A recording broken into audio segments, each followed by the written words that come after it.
Nandyal sub division police అధికారిగా మందా చావలి నూతనంగా బాధ్యతలను స్వీకరించారు. ఎస్డిపిఓగా శాంతి భద్రతల పరిరక్షణ, నేర నియంత్రణకు చర్యలు చేపట్టి సమర్థవంతంగా పనిచేసేందుకు కృషి చేస్తానని తెలిపారు. ఒక మహిళా అధికారిగా మహిళల రక్షణకు, వారికి తగిన భద్రత కల్పించేందుకు ప్రధానంగా పనిచేస్తానని పేర్కొన్నారు.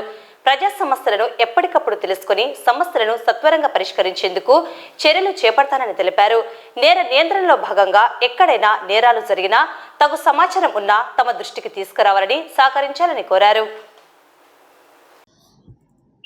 అందరికీ నమస్కారం అండి. ముందుగా ఇక్కడ వచ్చిన మీడియా వారందరికీ నా ధన్యవాదాలు.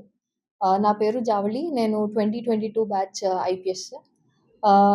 నాకిది ఫస్ట్ సబ్ డివిజన్. నంద్యాల జిల్లాకి రావడం నాకు చాలా సంతోషంగా ఉంది. సో, ఎస్డిపిఓగా నా పరిధిలో నేను లా అండ్ ఆర్డర్ మెయింటైన్ చేయడం, అలాగే క్రైమ్ కంట్రోల్‌కి నేను కృషి చేస్తాను. ఒక విమెన్ ఆఫీసర్‌గా మహిళల సేఫ్టీ అనేది కూడా నాకొక కీ ప్రయారిటీగా ఉంటది. అలాగే ప్రజలు ఎప్పుడైనా సరే వాళ్ళకి ఏ సమస్య వచ్చినా సరే వాళ్ళు అప్రోచ్ అవ్వచ్చు. మా నుంచి క్విక్‌గా, ప్రాంప్ట్‌గా రెస్పాన్స్ ఉండేలాగా చూసుకునే బాధ్యత నాది. అట్లాగే మీడియా వారు గానీ, ప్రజలు కానీ మీకెటువంటి సమాచారం తెలిసినా క్రైమ్ గురించి మాకు సమాచారం అందించవలసిందిగా కోరుతున్నాను.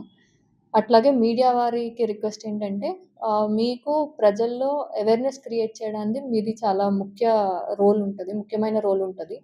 సో, ఆ రకంగా కూడా మీరు హెల్ప్ చేస్తారని అనుకుంటున్నాను. Thank you so much.